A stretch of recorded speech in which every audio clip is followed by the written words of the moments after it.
എൻ്റെ കഥ ഒരു നുണക്കഥ. ഒത്തിരി പ്രതീക്ഷകളോടെയാണ് ഈ ചാനൽ സ്റ്റാർട്ട് ചെയ്തത് കേട്ടോ. പക്ഷേ ഇടയ്ക്കെപ്പോഴോ എവിടെയൊക്കെയോ വെച്ച് ഇതിനോട് മടുപ്പ് തോന്നി തുടങ്ങി. ഞാൻ തുടങ്ങാൻ കാരണം, ഈ ഒരു ചാനൽ സ്റ്റാർട്ട് ചെയ്യാൻ കാരണം, എൻ്റെ കുട്ടിക്കാലം തൊട്ടുള്ള ഓർമ്മകൾ, ഓർക്കാൻ ഇഷ്ടപ്പെടുന്നതും ഇഷ്ടപ്പെടാത്തതുമായിട്ടുള്ള കുറേ ഓർമ്മകൾ, ചിലതൊക്കെ പൊടി പിടിച്ച് തുടങ്ങി.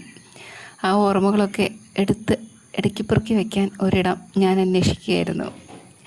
അങ്ങനെ ആലോചിച്ചുകൊണ്ടിരുന്നപ്പോഴാണ് അതൊക്കെ ഇങ്ങനെ യൂട്യൂബിലിട്ടാലോ എന്നോർത്തത്. എന്നാൽ പിന്നെ ഒരു ചാനൽ തുടങ്ങിയേക്കാമെന്ന് ഓർത്ത് തുടങ്ങിയതാണ്. പക്ഷെ എവിടെ എത്തില്ല. മടി കൊണ്ടാണോ എന്ന് ചോദിച്ചാൽ അല്ല, സാഹചര്യങ്ങളുടെ സമ്മർദ്ദം കൊണ്ടായിരിക്കാം ഒരുപക്ഷെ. പിന്നെ വ്യൂസിൻ്റെ എണ്ണം കാണുമ്പോൾ വല്ലാത്ത തളർച്ച തോന്നുന്നത് കൊണ്ടുകൂടെയാണ്. എന്തുകൊണ്ടോ പിന്നെയും തുടങ്ങണം എന്നൊരാഗ്രഹം. കാരണം ചില ഓർമ്മകൾ വിട്ടുകളയാൻ വയ്യ എന്ന് തോന്നി. അതുകൊണ്ട് വീണ്ടും ഒരു റീ ഓപ്പണിങ് അതിന് ശ്രമിക്കുകയാണ്.